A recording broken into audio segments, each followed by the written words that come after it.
Hello, ഇന്നത്തെ കഥയിലേക്ക് എല്ലാവർക്കും സ്വാഗതം. ചാനൽ ആദ്യമായിട്ട് കാണുന്നവരാണെങ്കിൽ ഒന്ന് സബ്സ്ക്രൈബ് ചെയ്തിട്ട് ലൈക്ക് ചെയ്യണേ. അപ്പം നന്ദു ആകെ വിഷമത്തോടു കൂടി കിടക്കുകയാണ് ഹോസ്പിറ്റലിൽ. ആ സമയത്ത് ഗോവിന്ദനും കനകയും അടുത്ത് പോയിട്ട് ഗോവിന്ദൻ സങ്കടത്തോടെ പറയുന്നുണ്ട്, ഇടയ്ക്ക് വിഷമം വരുമ്പോൾ ഞാൻ വല്ലതും പറയുമായിരിക്കും എന്ന് വെച്ച് മോൾ ഇങ്ങനെയൊക്കെ ചെയ്യാൻ പാടുണ്ടോ? അപ്പം കരഞ്ഞുകൊണ്ട് നന്ദു പറയാണ്, ആരെയും വിഷമിപ്പിക്കണമെന്ന് വിചാരിച്ച് ചെയ്തതല്ല അച്ഛാ, ഞാൻ കാരണം അനാമികയുടെയും അനിയുടെയും ജീവിതത്തിൽ പ്രശ്നങ്ങൾ ഉണ്ടാവരുത് എന്ന് വിചാരിച്ചിട്ടാണ് മരിക്കാൻ തീരുമാനിച്ചത്. അപ്പൊ കരഞ്ഞുകൊണ്ട് കനക പറയുന്നുണ്ട്, അനിയുടെ കല്യാണം കഴിഞ്ഞില്ലേ മോളെ, പിന്നെ എന്തിനാ മോളെ അങ്ങനെ ചെയ്തത്? കല്യാണം കഴിഞ്ഞെങ്കിലും അനിയുടെയും അനാമികയുടെയും ജീവിതത്തിൽ ഞാനൊരു സംസാര വിഷയമാവരുതെന്ന് തോന്നി. അതുകൊണ്ടാ ദൈവത്തോട് ചോദിച്ചിട്ട് ഞാൻ ഇങ്ങനെ ഒരു സാഹസം കാണിച്ചത്. അതൊക്കെ കേട്ടിട്ട് കനകയും ഗോവിന്ദനും കരയാണ്.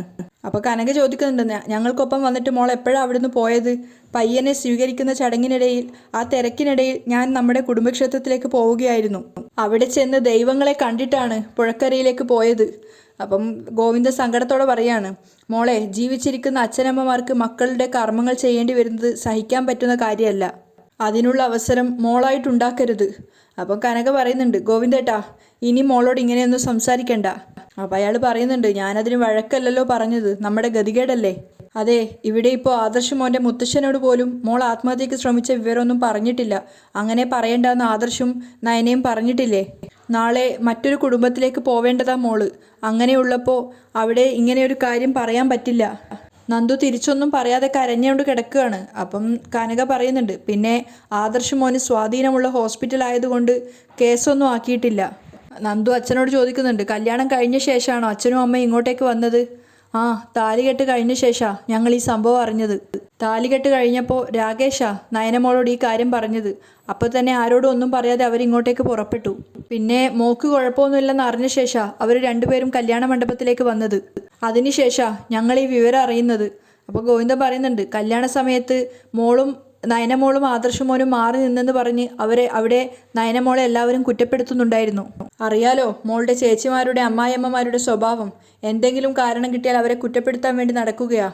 അപ്പോൾ പിന്നെ ഇങ്ങനെയൊരു സാഹചര്യത്തിൽ അവരത് പരമാവധി മുതലാക്കില്ലേ? അപ്പോഴും കരഞ്ഞുകൊണ്ട് നന്ദു ചോദിക്കുകയാണ്, അനി ഹാപ്പിയാണോ അച്ഛാ? അത് കേട്ടപ്പോൾ കനകക്കും ഗോവിന്ദനും ഭയങ്കര സങ്കടം തോന്നുകയാണ്.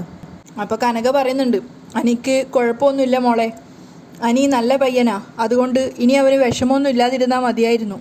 അങ്ങനെ അനിയും അനാമികയും വീട്ടിലേക്ക് പുറപ്പെടാൻ വേണ്ടിയിട്ട് ഓഡിറ്റോറിയത്തിൽ നിന്ന് ഇറങ്ങുകയാണ്. ആ സമയത്ത് ദേവയാനി പറയുന്നുണ്ട്, ഇനി അനാമിക മോളെ കൈപിടിച്ച് കയറ്റേണ്ടത് ജാനകിയാ, അതുകൊണ്ട് ഞാൻ ജാനകിയെ കൊണ്ട് പുറപ്പെടാൻ പോവുക. അപ്പം മുത്തശ്ശി പറയാണ്, അത് നല്ല കാര്യമാണ്, എങ്കിൽ നയനമോളെയും കൂട്ടിക്കോ, നിങ്ങൾ പയ്യെ വന്നാൽ മതി, വീട്ടിൽ കയറാനുള്ള സമയമായില്ലല്ലോ. അതും പറഞ്ഞ് ജാനകിയും നയനയും അതുപോലെ ദേവയാനി അവിടുന്ന് പോവുകയാണ്. യാത്ര പറയാൻ നേരത്തെ അനാമിക അമ്മയെ കെട്ടിപ്പിടിച്ച് കരയണം. അപ്പോൾ അവളുടെ അച്ഛൻ പറയുന്നുണ്ട്, വെറുതെ കരഞ്ഞ് അമ്മയെ കൂടി കരയിക്കല്ലേ മോളെ, കരയില്ല എന്ന് പറഞ്ഞാലും മോള് കരയാതിരിക്കില്ല. അവളുടെ അമ്മ പറയുന്നുണ്ട്, എന്ന് വെച്ചാൽ എൻ്റെ ഒരു കൈ നഷ്ടപ്പെടുന്നത് പോലെയാണ് മോള് പോകുന്നത്. അപ്പം ജലജ പറയുന്നുണ്ട്, അത് പിന്നെ എല്ലാവർക്കും അങ്ങനെ തന്നെയല്ലേ, എന്തിനാ വിഷമിക്കുന്നത്? വലിയ ദൂരമൊന്നുമില്ലല്ലോ രണ്ട് വീടും തമ്മിൽ, എപ്പോൾ വേണമെങ്കിലും വന്ന് കാണാലോ. അപ്പോൾ അവളുടെ അച്ഛൻ പറയുന്നുണ്ട്, ഇനിയിപ്പോൾ കുറച്ച് ദിവസം എടുക്കും ഈ വിഷമമൊക്കെ ഒന്ന് മാറിക്കിട്ടാൻ. അപ്പോൾ അജയൻ ചോദിക്കുന്നുണ്ട്, നാളെ രാവിലെ രണ്ടാളും വരില്ലേ? ഓ പിന്നെ ഉറപ്പായിട്ടും വരും. എങ്കിൽ പിന്നെ ഞങ്ങൾ അങ്ങനെ അനാമിക യാത്ര ചോദിച്ച് കാറിൽ കയറുകയാണ്. അവരുടെ കാർ അകന്നു പോകുന്നത് വരെ അനാമികയുടെ മുഖത്ത് ഭയങ്കര സങ്കടമായിരുന്നു. അതിനുശേഷം അവളുടെ അച്ഛൻ പറയുന്നുണ്ട്, ആശ്വാസമായി, ഇനിയെല്ലാം വിചാരിച്ചതുപോലെ നടന്നാൽ മതിയായിരുന്നു. അപ്പോഴേക്കും അനാമികയുടെ അമ്മയുടെ മുഖത്തും ചിരി വരുന്നുണ്ട്. നയന വിളക്ക് കത്തിച്ച് എടുക്കാൻ ഒരുങ്ങിയതും ജാനകി അങ്ങോട്ട് വന്നിട്ട് പറയുന്നുണ്ട്, നീ വിളക്കെടുക്കണ്ട. എന്നിട്ടൊരു ദേഷ്യത്തോടെ നയനയുടെ കയ്യിൽ നിന്നും ആ വിളക്ക് വാങ്ങിക്കുകയാണ്. അങ്ങനെ നിലവിളക്കും കൊണ്ട് ജാനകി ഉമ്മറത്തേക്ക് വരുന്ന സമയത്ത് ദേവയാനിയും ജലജയും മുത്തശ്ശിയൊക്കെ അവിടെ നിൽക്കുന്നുണ്ട്. നയനെ അവർക്ക് പിന്നാലെ വന്നിട്ടുണ്ടായിരുന്നു. എന്നിട്ട് ജാനകി സ്നേഹത്തോടെ പറയാണ്, ഏട്ടത്തെ കൈപിടിച്ച് കയറ്റിയാൽ മതി. അയ്യോ, അതെങ്ങനെ ശരിയാവും? നീയല്ലേ അമ്മായിയമ്മ, അപ്പം നീയല്ലേ കൈപിടിച്ച് കയറ്റേണ്ടത്? ദേവയാനി പറയാണ്. എന്നിട്ട് നയനയോട് പറയുന്നുണ്ട്, കണ്ടോ, ഇതുപോലെ ഒരിക്കൽ നിലവിളക്കുമായിട്ട് എൻ്റെ മരുമകളെ കൈപിടിച്ച് കയറ്റാൻ നിന്നവളാ ഞാൻ. അപ്പോഴാ അവിടെ ഒരു ആൾമാറാട്ടം നടന്നത്, നിന്റെ ചേച്ചിക്ക് പകരം നീ വന്നു. അപ്പോൾ ജലജ പരിഹസിക്കുന്നുണ്ട്, രണ്ടിൽ ആര് വന്നാലും കണക്കല്ലേ ഏട്ടത്തി, എങ്കിലും കള്ളം ചെയ്തില്ലായിരുന്നെങ്കിൽ ഞാൻ കുറച്ചൊക്കെ ക്ഷമിച്ചേനെ. ദേവയാനി പറയുകയാണ്. അപ്പം ജാനകി പറയുന്നുണ്ട്, രക്തത്തിൽ അലിഞ്ഞു ചേർന്ന സ്വഭാവം അത്ര പെട്ടെന്ന് മാറില്ലല്ലോ. ഈ അവസാന നിമിഷം പോലും കല്യാണം മുടക്കാനാ പലരും ശ്രമിച്ചത്. അത് കേട്ടപ്പോൾ എല്ലാവരുടെ മുഖത്ത് സംശയമുണ്ട്. അപ്പം ദേവയാനി ചോദിക്കുകയാണ്, നീ ഇടയ്ക്കിടയ്ക്ക് ഇങ്ങനെ പറയുന്നുണ്ടല്ലോ, എന്താ ജാനകി, ഇതിനിടയ്ക്ക് ഇനി എന്തെങ്കിലും നടന്നോ? അപ്പം ജാനകി പറയുന്നുണ്ട്, ഇന്നത്തെ ദിവസം കുളാക്കി കളയാൻ ഞാൻ ആഗ്രഹിക്കുന്നില്ല ഏട്ടത്തി. അപ്പം തന്നെ ദേവയാനി പറയുന്നുണ്ട്, ഇന്നലെ എന്തോ സംഭവിച്ചിട്ടുണ്ട്, അതുകൊണ്ടാണല്ലോ ആദർശ് അനിയെ തല്ലിയത്. മദ്യപിച്ചതിനാണെന്ന് അവൻ പറയുന്നുണ്ടെങ്കിലും അതിനപ്പുറം എന്തോ നടന്നിട്ടുണ്ട്.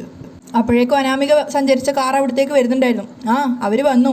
അങ്ങനെ ഈ വീടിൻ്റെ യഥാർത്ഥ മരുമകളെത്തി. ദേവയാനി വീണ്ടും വീണ്ടും പറഞ്ഞുകൊണ്ടേയിരിക്കുകയാണ്. അനാമിക അനിയെ ഇറങ്ങി വന്ന സമയത്ത് ജാനകി വിളക്ക് അനാമികയുടെ കയ്യിൽ കൊടുക്കുകയാണ്. അപ്പോൾ ദേവയാനി പറയുന്നുണ്ട്, മോളെ വലത് കാല് വെച്ച് കയറ്, വിളക്കണയാതെ നോക്കണം കേട്ടോ. അപ്പം പുഞ്ചിരിച്ചുകൊണ്ട് അനാമിക അകത്തേക്ക് കയറുകയാണ്. രണ്ടുപേരും അകത്തേക്ക് കയറുന്ന സമയത്ത് അനാമികക്കൊപ്പമൊന്നുമല്ല അന്യ നടക്കുന്നത്. അവൻ വേഗം തലപ്പാവൊക്കെ ഊരി വേഗം അകത്തേക്ക് പോവുകയാണ്. അനാമിക അകത്തേക്ക് പോകുന്ന സമയത്ത് ദേവയാനി പറയുന്നുണ്ട്, അങ്ങനെ അനന്തപുരി തറവാടിനെ മനസ്സിനിണങ്ങി ഒരു മരുമകളെ കിട്ടി. അപ്പോൾ ആദർശും നയനയും പരസ്പരം നോക്കുകയാണ്. അപ്പോൾ ജാനകി വീണ്ടും കുത്തുവാക്കുകൊണ്ട് പറയുന്നുണ്ട്, വേറൊരുത്തി ഉണ്ടല്ലോ, അവൾ വന്നില്ലേ?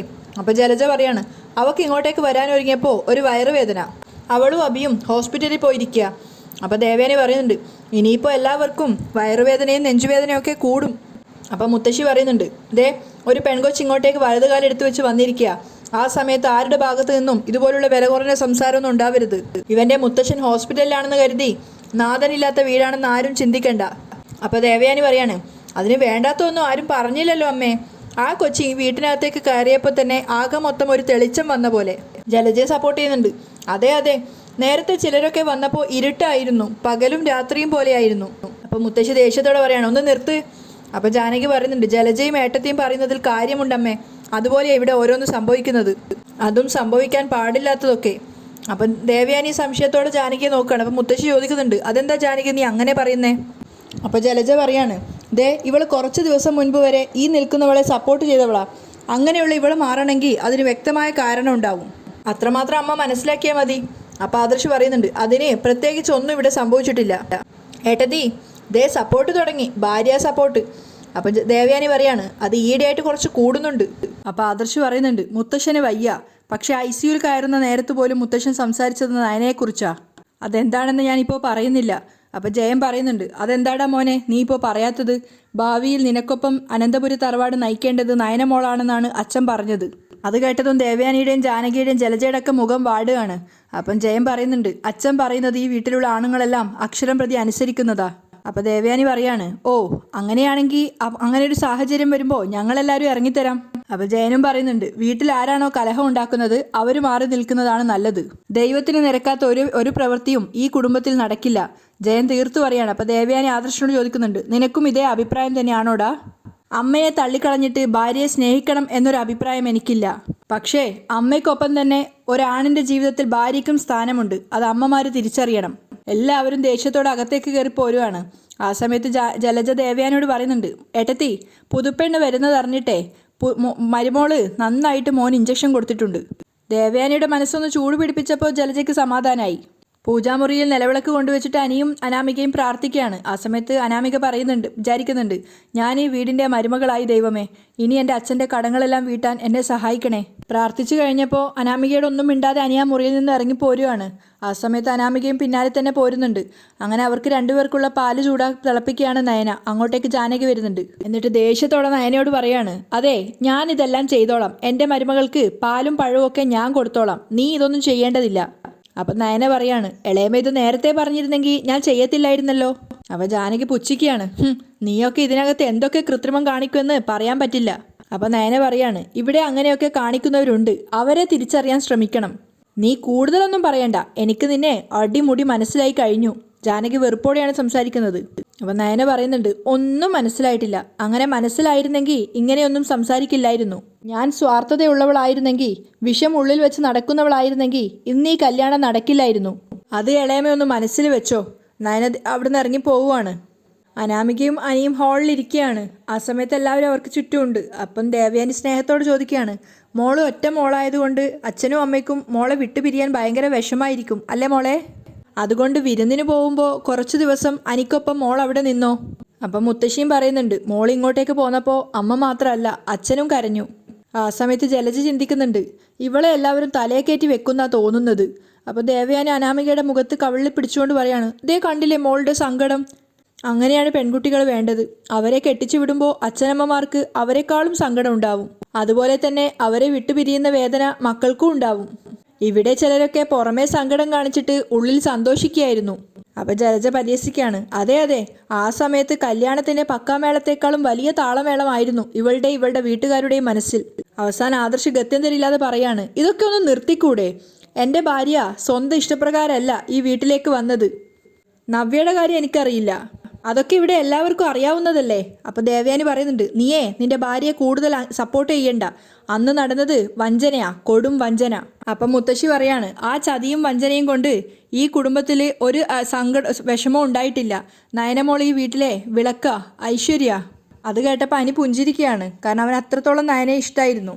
അപ്പം അനാമികയോട് മുത്തശ്ശി പറയുന്നുണ്ട്, അതുകൊണ്ട് മോള് കണ്ടു പഠിക്കേണ്ടത് മോളുടെ നയനേടത്തിയാ. അത് കേട്ടിട്ട് അനാമികയുടെ മുഖം വീർത്ത് വരികയാണ്. അപ്പോൾ ദേവയാനി പറയുന്നുണ്ട്, അമ്മ അങ്ങനെയൊക്കെ പറയും മോളെ, എന്ന് വെച്ച് കള്ളത്തരം കൂടെ കൊണ്ട് നടക്കുന്നവരെ കണ്ടുപഠിച്ചാൽ ആർക്കായാലും തകർച്ചയുണ്ടാവും. അപ്പോഴേക്കും ജാനകി പാലും പഴമൊക്കെ ആയിട്ട് അങ്ങോട്ടേക്ക് വരുന്നുണ്ട്. അനിക്ക് ദേവയാനി പാലെടുത്ത് കൊടുക്കുകയാണ്. കുറച്ച് കുടിച്ചതിന് ശേഷം അവനത് അനാമികയ്ക്ക് കൊടുക്കുന്നുണ്ട്. അതിനുശേഷം പഴവും അതുപോലെ തന്നെ കുറച്ച് കഴിച്ചിട്ട് ബാക്കി അനാമികയ്ക്ക് കൊടുക്കുകയാണ്. അപ്പോഴേക്കും അനിയുടെ ഫോൺ റിങ് ചെയ്യുന്നുണ്ട്. എടുത്തു നോക്കിയിട്ട് അവൻ കൂടുതലായിട്ടൊന്നും സംസാരിക്കുന്നില്ല. ആ ശരി. അതിനുശേഷം കോള് കട്ടാക്കിയിട്ട് എല്ലാവരോടായിട്ട് പറയാണ്, എനിക്ക് അത്യാവശ്യമായിട്ടൊന്ന് പുറത്തേക്ക് പോകണം. ഇപ്പോഴോ? ജാനകി ചോദിക്കുകയാണ്.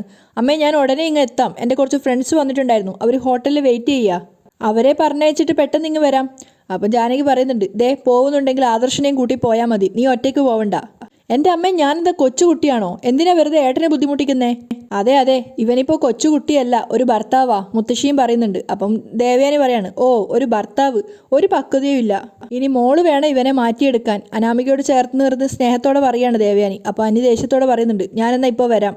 എന്നിട്ട് അവൻ ഡ്രസ്സ് ചേഞ്ച് ചെയ്യാൻ വേണ്ടി അകത്തേക്ക് പോവാണ്. ആ സമയത്ത് ദേവയാനി അനാമികയോട് പറയുന്നുണ്ട്, മോളെ അവനൊരു പാവാ, എൻ്റെ മോനും അങ്ങനെ ആയിരുന്നു. ഇവൻ പക്ഷേ തലയണ മന്ത്രത്തിൻ്റെ ശക്തി കൊണ്ട് കുറച്ചൊക്കെ മാറി. ആ സമയത്ത് ആദർശിനെ നോക്കിക്കൊണ്ട് അനാമിക പറയാണ്, ഇനിയും അനിയെ ഒരു കൊച്ചുകുട്ടിയായി കാണുന്നത് ശരിയല്ല. ഞാൻ വേറൊന്നും കൊണ്ട് പറഞ്ഞതല്ല, ഇന്ന് അനിയുടെ മുഖത്തെ പാട് ഞാൻ ശ്രദ്ധിച്ചിരുന്നു. അതെങ്ങും തട്ടിയതും മുട്ടിയതും ഒന്നും അല്ല, ആരോ തല്ലിയതാ. പിന്നെ നടന്നത് എന്താണെന്നൊക്കെ ഞാൻ അറിഞ്ഞു. മദ്യം കഴിക്കുന്നത് എനിക്കും ഇഷ്ടമല്ല. ആ സമയത്ത് ജലജ ചിന്തിക്കുന്നുണ്ട്, ഇനി ഞാനാണത് പറഞ്ഞതെന്ന് ഇവൾ പറയുമോ? പക്ഷേ കല്യാണത്തിൻ്റെ തലേ ദിവസം കൂട്ടുകാർക്കൊപ്പം ഒരു കമ്പനി കൊടുത്തതിൻ്റെ പേരിൽ ഇങ്ങനെ കരണത്തടിക്കാൻ പാടില്ലായിരുന്നു ആദർശേട്ടാ. ആദർശനെ നോക്കിയിട്ട് കുറച്ച് ദേഷ്യത്തോടെയാണ് അനാമിക പറയുന്നത്. അത് കേട്ട് നയനക്ക് ഭയങ്കര സങ്കടമാവുകയാണ്. അവൾ ആദർശിൻ്റെ മുഖത്ത് സങ്കടത്തോടെ നോക്കുന്നുണ്ട്. അപ്പോൾ ആദർശ് പറയാണ്, പറ്റിപ്പോയി, അതിന് ഞാൻ ക്ഷമ ചോദിക്കുക. ഇനി ഇതുപോലെ ഉണ്ടാവാതിരിക്കാൻ ഞാൻ ശ്രദ്ധിച്ചോളാം. മുത്തശ്ശി പറഞ്ഞതുപോലെ അവനിപ്പോൾ ഒരു ഭർത്താവാണല്ലോ. ആ ബോധത്തോടെ ഞാൻ മുന്നോട്ട് പോകും. ആദർശ് വിഷമത്തോടെ അകത്തേക്ക് കയറി പോവുകയാണ്. പിന്നാലെ തന്നെ നയനയും പോകുന്നുണ്ട്. അവർ രണ്ടുപേരും പോയപ്പം കുറച്ച് വിഷമത്തോടെ ദേവയാനി പറയാണ്, എന്ത് ചെയ്യാനാ മോളെ, ചില ആൾക്കാർ വീട്ടിനകത്ത് കയറുമ്പോൾ വീട്ടിനകത്തെ താളം തെറ്റും. ഈ അനന്തപുരി തറവാടിൻ്റെ സൽപ്പേര് കളയാൻ വേണ്ടി ഈ വീട്ടിനകത്തേക്ക് കയറിക്കൂടിയ രണ്ട് പാഴ് ജന്മങ്ങളാ ഈ പോയവളും ഇവളുടെ ചേട്ടത്തിയും. അതൊക്കെ കേൾക്കുന്ന സമയത്ത് അനാമികയ്ക്ക് പൂർണ്ണമായും ബോധ്യമാവുകയാണ്. കാരണം താൻ എന്ത് തെറ്റ് ചെയ്താലും അതൊക്കെ നയനയുടെയും നവ്യയുടെയും പേരിൽ വെച്ച് കെട്ടാന്നുള്ളത്.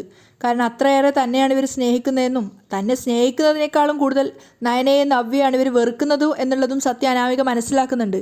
അവിടെയാണ് ഇന്നത്തെ എപ്പിസോഡ് വൈൻഡപ്പ് ചെയ്യുന്നത്.